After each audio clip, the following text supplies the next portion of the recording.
welcome to Views on News. I am Jawad Tehami. Pakistan's Foreign Office spokesperson Mumtazara Baloch has said that suicide attack in Bisham was orchestrated by the enemies of Pakistan-China friendship. In a weekly press briefing, she further added Pakistan will continue to work with our Chinese brothers in ensuring the safety and security of the Chinese nationals, projects and institutions in Pakistan. Earlier we know 6 lives were lost, including 5 of those Chinese nationals when their convoy was hit by a suicide attacker while they were on their way towards the Dasu hydropower project from Islamabad.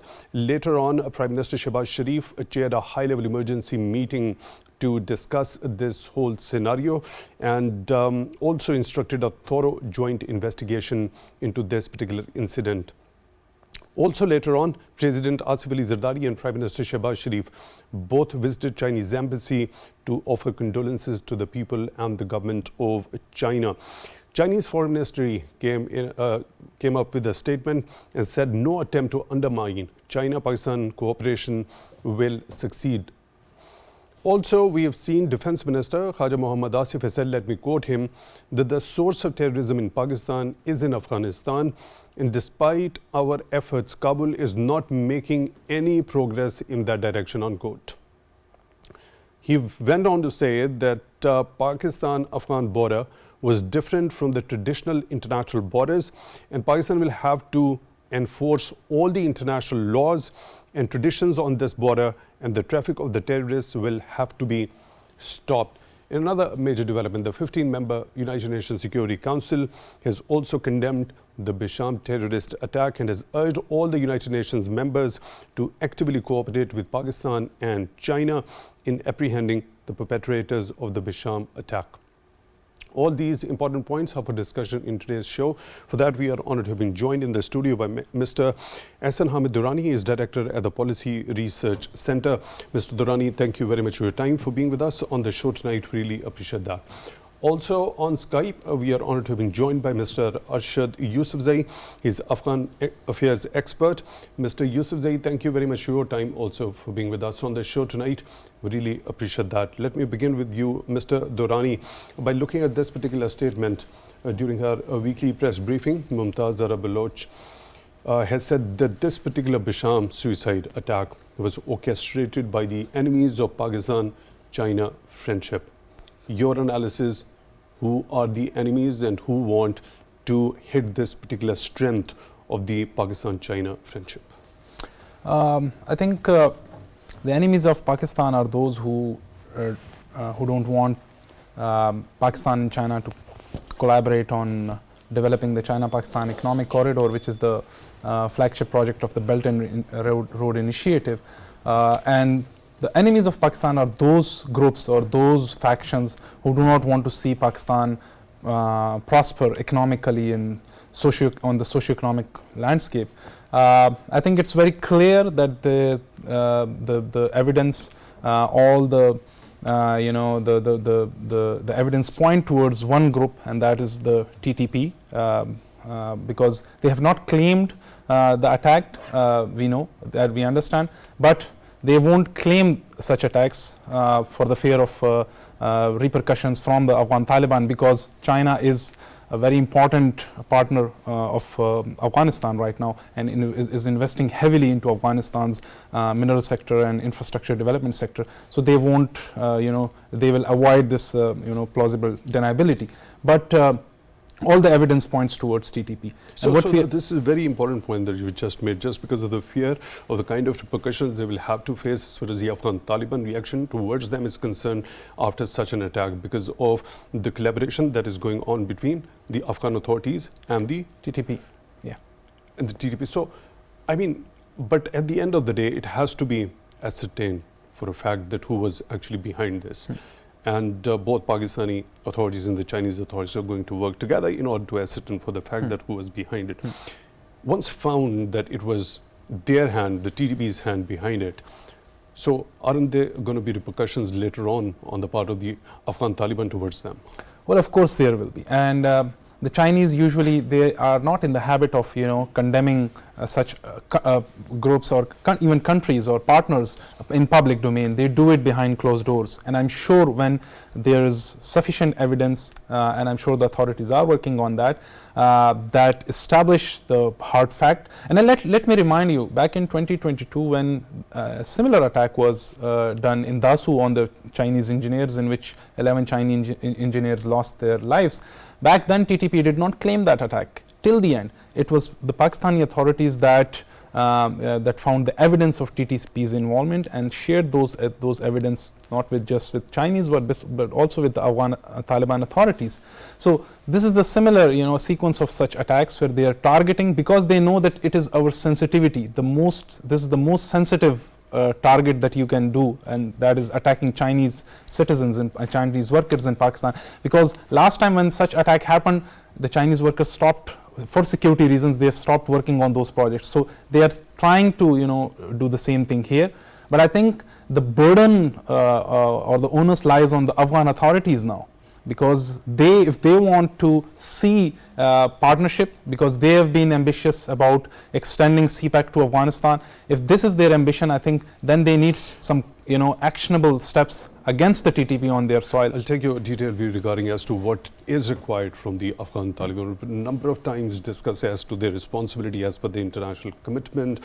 We've seen Pakistani authorities continuously sharing with them the irrefutable evidence of the involvement of the Afghan nationals and also the Afghan soil being used for these terrorist activities here in Pakistan. Mr. Yusufzai, when we talk about this particular attack in which the Chinese nationals were targeted. Of course, there have been statements. We saw the high-level meeting, emergency meeting, under the chairmanship of Prime Minister Shehbaz Sharif. Also, there was a statement by Inter-Services Public Relations. Also, we've seen a statement coming from the Foreign Office spokesperson today. Also, all speak volume about how basically the strength of this bilateral partnership, the friendship and the brotherhood, the bond of brotherhood between Pakistan and China on one side is. And by looking at that statement by the Chinese Foreign Ministry, that also says that no effort or no endeavor of such sort to undermine this particular friendship between Pakistan and China will succeed. How the response by both the sides in the wake of this heinous attack has been, as per your understanding? Thank you for having me on your show. I believe the response from Pakistan and from China is really showing the seriousness.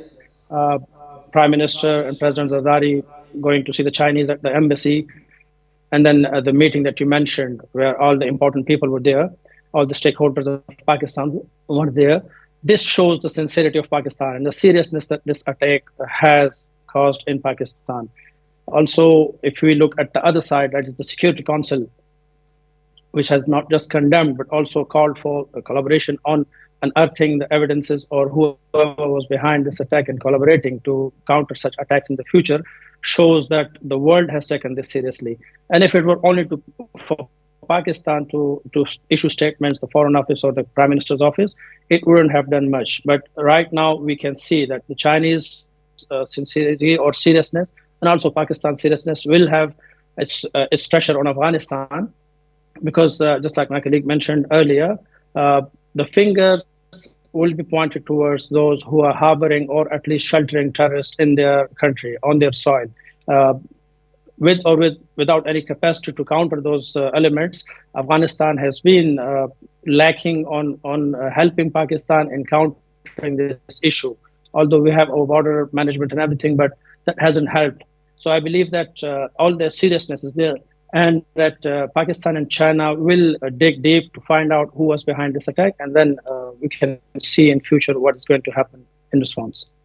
Right, Mr. Yusufzai, if we try to take the stock of the pattern of the terrorist incidents that have happened in different areas of Pakistan in the recent past, especially after the Kabul takeover by the Afghan Taliban back in 2021, we see a clear pattern of the involvement on one side of the Afghan nationals, and the Pakistani authorities have a number of times shared that irrefutable evidence of the involvement of the Afghan nationals with the interim Afghan authorities.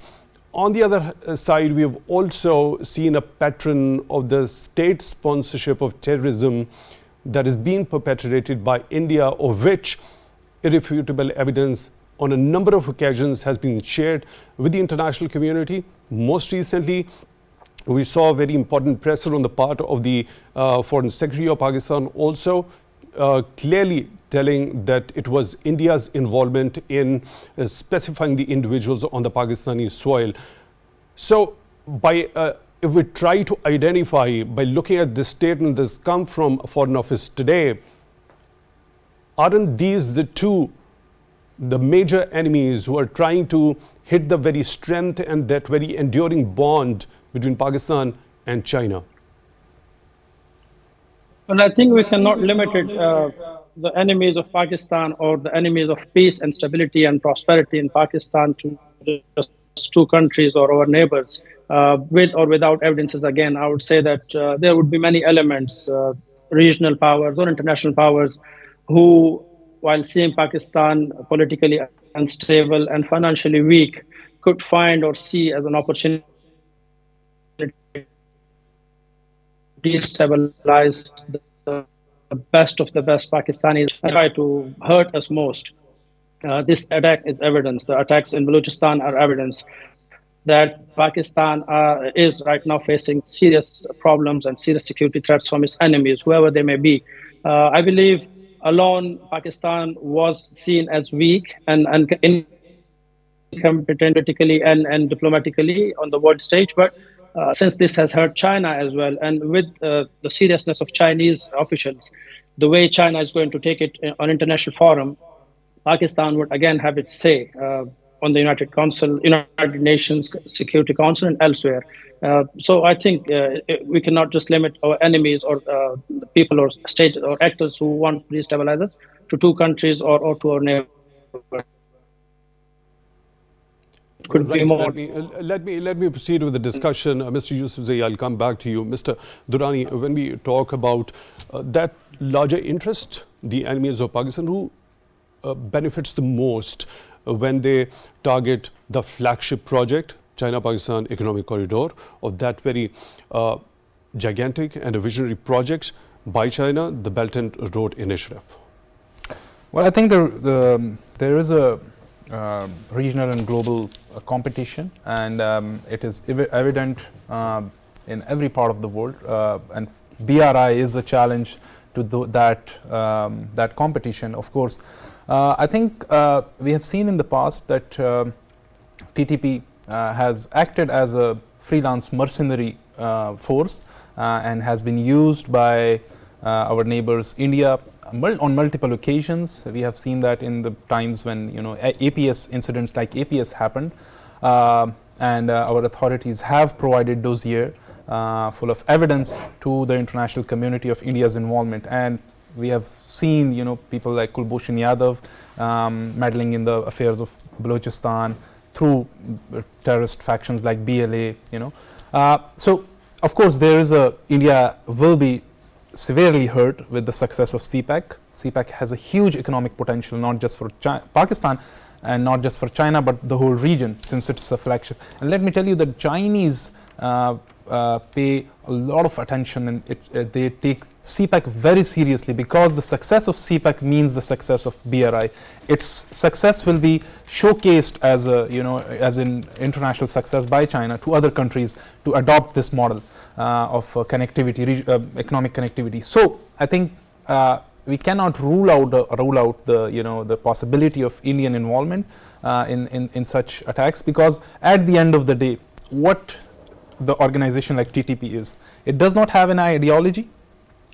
It does not have any serious political ambitions. It acts as most of its its fighters are some defects, or how can I put it, other terrorist groups merging into this mother body that they call TTP. So I mean, at the end of the day, it is not ideological organization. So two very important points. That makes me curious to understand for a fact that if TTP, as per your understanding, neither has any specific ideology, nor does it have any serious political design, right? Or any sort of intention on that front. So why the Afghan Taliban are hesitant continuously to take any concrete or decisive action against them? There has been reasons for it. Number one, TTP has fought with the Afghan Taliban side by side in their war if they have fought side by side against the international troops, was yes. it because of the urgency of the ideological framework similar to them? And if maybe you say that TTP wants to replicate that model, or takes inspiration from that interpretation of the religion that they have. Then they have inter-tribe marriages.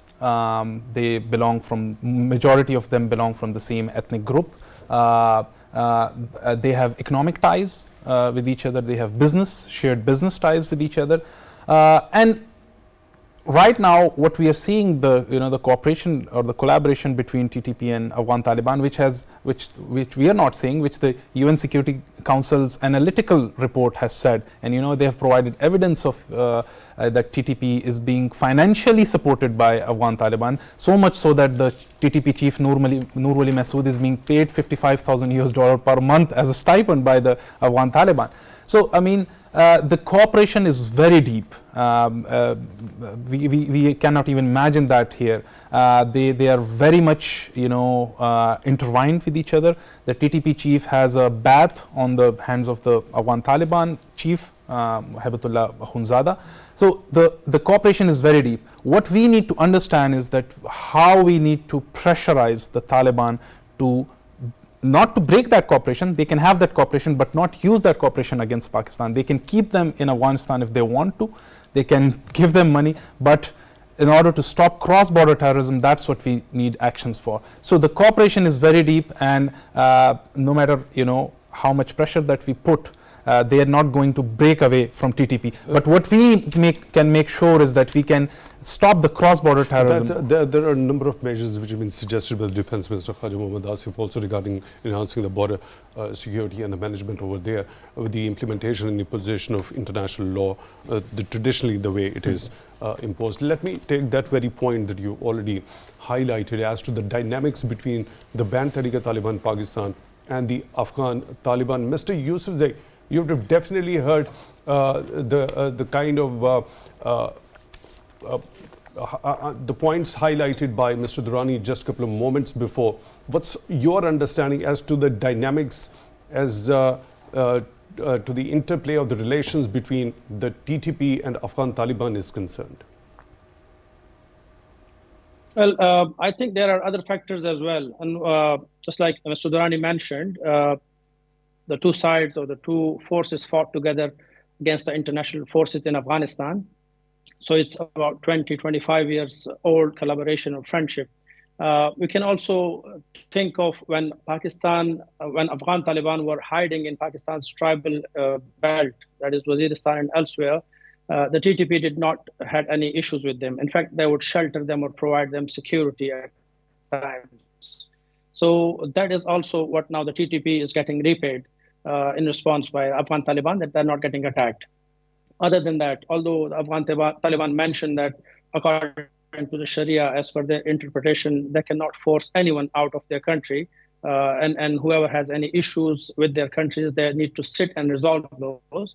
And that's what they say when they talk about Pakistan and TTP coming back to negotiation tables and talking the issues out. So that is not going to happen. Afghan Taliban will not force them out. They will not carry out any action against the TTP. Another reason behind that is that the TTP is spread out in different places in Afghanistan. They are in a number of provinces, in Khost, in Paktia, in Paktika. They are in Nangarhar, they are in Cunard, and also in Kabul. So, and to some extent in Nuristan. If they were getting attacked by the Afghan Taliban, there is a threat that Afghan Taliban see, like potentially the TTP could become an enemy in Afghanistan, and that they cannot look at, because the Afghan Taliban are already fighting ISK, that is Daesh. So not to have another enemy would be also important for them. I believe, pressurizing Afghan Taliban also does not help, because unfortunately, the more we pressurize them. Please, I seek your pardon for the interjection over here. You have just said that the Afghan Taliban seem to be frightened that if they take a concrete action against the militants of Band Tehrik-e-Taliban Pakistan, which is spread in different areas within Afghanistan, so there could be a backlash and the Band Tehrik-e-Taliban Pakistan could turn into an enemy, posing a huge challenge to the de facto authorities over there. Let's go back a little in time when we talk about, if I exactly remember, over 300,000 troops of the Afghan National Security Forces, and the Taliban fought against them. At the same time, they fought against the international troops also, which were stationed over there. They had been waging war against them. And the kind of celebrations, the moment they took over Kabul, were immense. All of a sudden, 300,000 Afghan National Security Forces give them the way to reach to the gates of the presidential palace. And when we talk about the numbers or the Band Tehrik-e-Taliban Pakistan, that's in some thousands. It's not as equal to the number of the Afghan National Security Forces, which were trained by the international troops for over 20 years. So why taking a concrete action against the Band Tehrik-e-Taliban Pakistan would turn into such a huge challenge for the Afghan Taliban that they couldn't defeat them? Two factors here, I believe. One is the national interest of Afghanistan. Afghan Taliban have achieved peace in the country after 43 years of fighting. So they would not want to risk that again. Afghan Taliban were fighting Afghan National Army and the international troops before the war was over. But when we look at it, how they managed to stop fighting or not to fight each other, there was a lot of effort behind that. And we can, if you had a time in future, you can ask Amir Khan Muttaqi Sahab how they managed to do it, talking to all the generals and forces commanders across the country. Negotiations were going on. While they were fighting, they were also talking to each other, not to fight each other when the Americans left. And that is exactly what happened. While talking about TTP, it's not our care of Afghanistan's security if it comes to fighting someone who threatens their existence in their country. And when I mentioned that they are frightened, or you mentioned they are frightened, it's not just frightened because this is just mainstream TTP or Nur Ali Masood. There are at least 25 or so groups that form the TTP. And with small issues, they can always split up. There are always chances of splitting up, like what happened in the past with Jamaat al-Ahrar and others. They could join ISK. The numbers of ISK increasing again is a threat for Afghan Taliban to counter. So I believe above all for Afghan Taliban would be keeping in view the national security, the peace that they had established in the country. That's why they would be hesitant to fight against anyone, to open a new war front in Afghanistan. Right, Mr. Durrani, what's your understanding? If they could defeat over 300,000 Afghan National Security Forces, in addition to all the international troops which were stationed over there in Afghanistan, could wage a war for 20 years, and when they are asked to fulfill their international commitment as per the Doha Agreement they made to the international community of dismantling all the terrorist safe havens on the Afghan soil, and the number of TTP members happen to be around in thousands, 5,000, 6,000 around, as per some reports recently. So why it's going to be a big challenge for them, even if they become enemy of the Afghan Taliban? I think the reasons explained by my colleague are valid if you look them from an Afghan perspective, of Afghan Taliban's perspective. But from our perspective, these conditions or these excuses, sorry to say, but they don't hold any merit. I mean, you've raised a very important point. Afghan Taliban, the TTP are at maximum 5,000 to 6,000. If you include their families, they are 12,000, 30,000 in numbers, including their families. And the Afghan Taliban knows exactly where they are living, because they have provided them a safe haven, they have provided them a shelter, They have previously made attempts from moving them from the Pak-Afghan border towards the more center of Afghanistan, or even tried to move them towards the north, but there was resistance from Tajikistan and countries like Uzbekistan. So they know exactly where to target them or where to contain them. The reason that they are not doing it is that they are using the TTP, and I can say that as many times as I want to emphasize this, that they are using them as a leverage against Pakistan. They don't have any other leverage over Pakistan. They are using this particular issue as a means for extracting negotiations like getting international recognition from Pakistan. Shouldn't they be thinking on the other lines if they want that international recognition? They can't think on other lines. Shouldn't there be? They are a militant. They are a militant group. They are a militant group turned government. They struck a deal with the international troops. They fought against them for 20 years. They struck a deal with the international. They didn't struck. Let me correct you. They didn't struck. The US wanted to exit. The US struck a deal with them.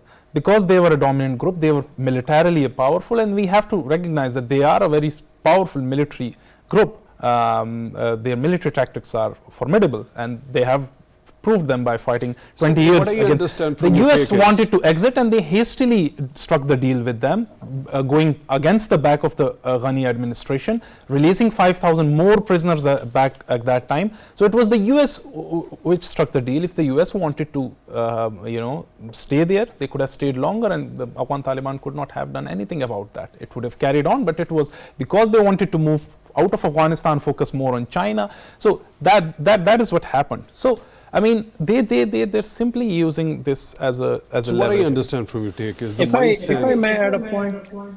Please go ahead. Please go ahead. Yeah, I believe Mr. Durrani Saab is right that the Americans wanted to exit Afghanistan, but we have to look why they wanted to exit after investing trillions of dollars in Afghanistan in 21 years. The simple reason is they couldn't continue fighting. And they found out in the end that fighting did not lead to anything successful for them or for anybody.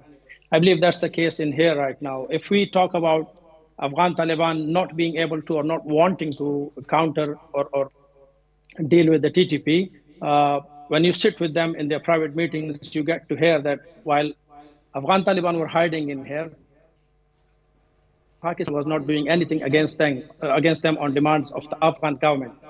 These are just excuses again, but still these are points that they want to ask and they want to discuss this. I believe for us, the issue would be, more importantly, to counter TTP or whoever wants to destabilize our country inside our borders. Dealing with them on the borders is a different issue. Dealing with them in Afghanistan is a different issue. That is requesting a third country. But I think more has to be done inside Pakistan. If we look at the attack, that owes to Mr. Yusufzai, that owes to that cross-border infiltration. Right, that is once again being highlighted by Defense Minister Khaja Mohammad Asif. Now, if you allow me, let me quote him, that Pakistan-Afghan border was different from the other traditional international borders. Pakistan will have to enforce all the international laws and traditions on this border, and the traffic of the terrorists will have to be stopped. In this way, both the countries can promote their relations like traditional good neighbors. Travel facilities can be continued through passport and visa. So this recommendation, Pakistani, we have seen, there is no doubt about the vigilance and the kind of effort the Pakistani law enforcement, the security forces put in. We've already dealt with this particular menace for 20 years. Yesterday, looking at the inter-services public relations, Pakistan is the only country or entity at the moment in history that is fighting against this international terrorism, this menace. Pakistan has already a record of breaking the backbone of terrorism here in Pakistan. But what about this cross-border infiltration? Pakistani authorities went on to do a gigantic exercise of building a fence over there. Despite that particular exercise, there had been a lot of incidents of uprooting that particular fence from across the border. So what about that? Yeah. One thing is evident. One thing is evident. There is no question about the commitment of Pakistani forces. There is no question about Pakistani forces' capability and capacity to defeat such events. We have seen it times and again attacks that I used to do in the past. Sporadic attacks do happen. It's a vast country. There are many people who support them. But again, I would say security forces are capable of countering any such threat. The problem, however, again, is while we talk about countering such elements at the border, cross-border infiltration, you and I, when we go to borders, when you want to cross over, there is a definite check. You cannot travel to Afghanistan or into Pakistan without passports and visas. The question I want to pose to you guys is how do Afghans get visas?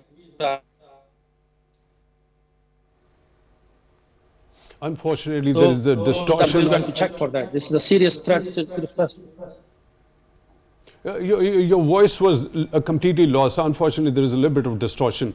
I'll come back to you. I'll come back to you on this. You were making a point. I just wanted to ask you, by your take, if the Afghan Taliban are using the banned Tehrik-e-Taliban Pakistan as a leverage to get that international recognition and Pakistan support in that particular regard, if that particular mindset is at play, that shows that they want to play with Pakistan from the position of strength. Apparently so, as per your understanding, right? Would they be able to do so? No, I think not. Pakistan, as explained by my colleague, has a well-established military. We have a well-established border. Unlike Afghanistan, we are not a failed state. We are not a state in the making. It's the Afghan authorities that they need to reflect on their actions if they want to become a legitimate and they want to be taken seriously on international stage. This is a test case for them because they have made these commitments in the Doha deal that they will not use their soil against their neighbors or international community, and I think the space is shrinking for them. The world is looking very anxiously. Every other UN analytical report that is coming is becoming harsher and harsher in its tone. It's providing more and more substantial evidence of Afghan authorities failing to curb terrorist groups. And I think it is not even this type of approach is not better for Afghanistan's future as well. With what ISKP is doing in Afghanistan currently, they need all the support they can have. Pakistan can help them with the situation with ISKP if we can build a robust counterterrorism cooperation mechanism, and that starts by eliminating or containing or curtailing the activities of TTP. After that, we can think about trade, we can think about international recognition, we can think about counterterrorism on ISKP and all other different issues, and the issues of refugees as well, and the visas as well. This security is a red line for us and should be. I mean, I'm all up for saying that that we should not stop trade or anything, but I think if it comes to security, because every other day our security forces are being targeted, and the Afghan authorities are doing absolutely nothing about that. So much so that they are even blaming Pakistan for our supposed inaction that we are not being able to. And I agree with Mr. Yusufzai that we need to focus more on our internal security, but we have been doing that. All the attacks are coming from cross-border infiltration, and the Afghan authorities are being are facilitating that. There was recently a very video shown by our authorities as well on the social media that Afghan Taliban, the border forces, are actually helping the TTP forces cross into Pakistan. Okay, so do you see now that consensus that you already mentioned, a number of United Nations Security Council committees reports in the recent past coming up with the substantial evidence of how these militant groups are being patronized and given the safe havens over there by the de facto authorities over there, despite their international commitment. Chinese being targeted inside Pakistan. You already mentioned the kind of sensitivity the enemies of Pakistan actually feel about the strength of this particular bond between Pakistan and China. Then we also saw a horrific terrorist incident happening in Russia a couple of days before also. Is the international consensus now rapidly developing as to this particular country, the war-ravaged country that has been governed from the last 2 years by the de facto authorities, the Afghan Taliban, that this particular place has that particular potential of letting that spillover effect over the region, not only the region, but it can also spread towards the other regions of the world.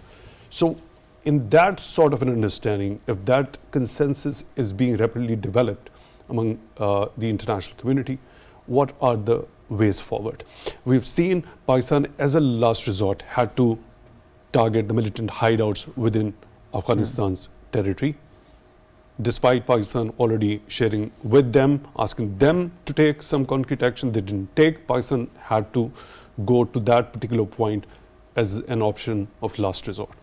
What ways forward if this particular pattern on the Afghan authorities and the terrorist groups operating from Afghan soil continues to happen? Before going on the way forward, let me just delve deep onto the important points that you've raised. First, the cross-border attacks that Pakistan carried out. I think Afghan Taliban are trying to play it into their favor, because as a government they are failing economically, they have failed on every front. They are not being able to govern as a government because obviously they don't have the international legitimacy, and they don't have the experience, and they don't have the commitment to govern. What they are doing right now is repeating the past, as behaving as a militant group that is in the realms of power.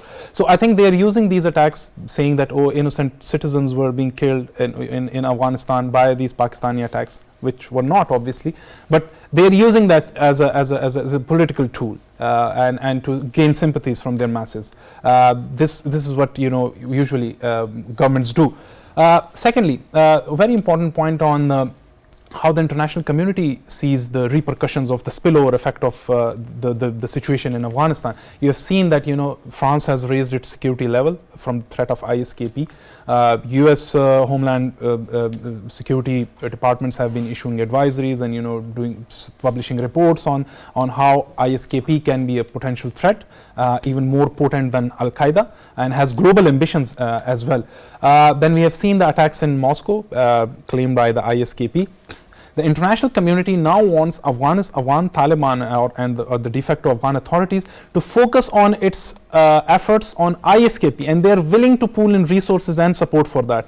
But instead of focusing on that, they are using they are doing proxy games by supporting parties like TTP. And Afghan Taliban, in its fight against ISKP, needs the support of Pakistan. Pakistan has the experience of counter-terrorism operations, counter-terrorism actions, and Pakistan is more than willing to provide that support to Afghan authorities if they can be serious about the issue of TTP. Now, the way forward for Pakistan right now is to have a multi-pronged approach. Diplomacy, of course, will be the key instrument of such efforts. Other than that, I think we need to raise the cost of such attacks for TTP and Afghan authorities that are being carried out in Pakistan, and that can be in shape of anything: closure of border, suspending trade, international condemnation, taking Afghan authorities accountable in international organization and multilateral organization. All these set of different actions, depending on the gravity of the situation and the attacks, I think we need to take into account, because this recent attack on the Chinese workers was crossing the red line, and I think we need to involve the Chinese and also raise the cost for Afghan authorities by involving the Chinese in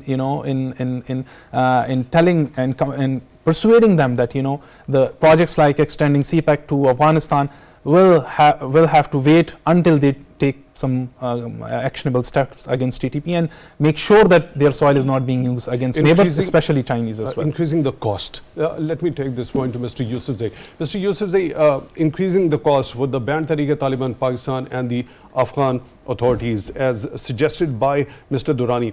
Let me bring in that particular statement of the Inter-Services Public Relations yesterday, that Pakistan is a frontline state against terror, remains perhaps the only nation directly confronting the international terrorist enterprise with absolute steadfastness and full resolve of the state. By looking at this statement, we build an understanding that is Pakistan the only nation which is steadfast and it is fighting that international terrorism. Going back again in history, when the international community wanted to fight this particular menace in Afghanistan, Pakistan was a front line ally.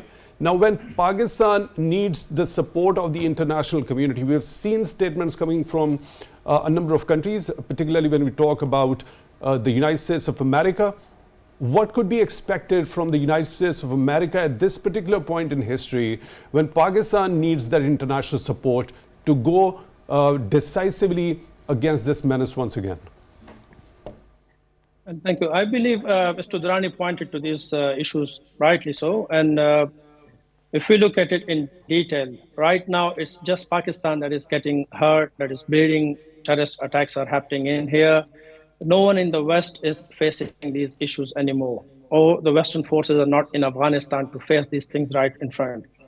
The problem right now is Pakistan is fighting its war alone. When Pakistan was providing security and help to all these international forces and countries when they were fighting in Afghanistan and elsewhere, we were allies. We were getting support, technical, technological, financial, against terrorism. Right now, that is not happening. It has stopped ages ago.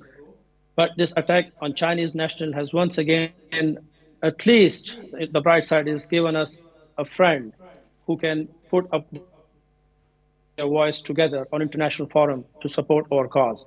That Pakistan is getting hurt by the terrorism that is still happening from across the border from Afghanistan, despite the Doha agreement that clearly specifies, clearly tells the Taliban not to allow anybody to use their soil.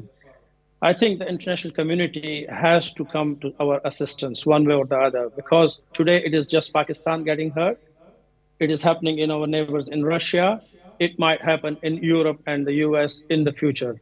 When we talk about ISK and others, they don't know any borders. Their ideas is for the whole world. And if they could go beyond the world. So I think the West, the United Nations, United States, everybody has to come to help Pakistan and others to fight this terrorism together. And this cannot be done just by issuing condolences or restricting Afghanistan, banning Afghanistan, because that wouldn't hurt Afghanistan. Afghanistan is already suffering because of that, all these restrictions. It needs collaboration to fight terrorism practically, on the ground, from the air, and also by negotiation. When I mention negotiations, just like Mr. Durrani mentioned, diplomacy is one way of approaching it. Fighting battles, fighting on ground is another. But the third way is negotiations. And if we look at the history of humankind, all such issues, 100% issues, are resolved only through peaceful negotiations, by talking peace. There is give and take always. Mr. Arshad Yusufzai, Afghan affairs expert, thank you very much for joining at Views on News tonight. We really appreciate that. In the studio, we're joined by Mr. Ahsan Hamid Durrani, Director of the Policy Research Center. Mr. Durrani, thank you very much for your time, also for being with us on the show tonight. Really appreciate that. With that, we come to the end of today's show. Till the next one, take good care of yourself. And thank you very much for being with us.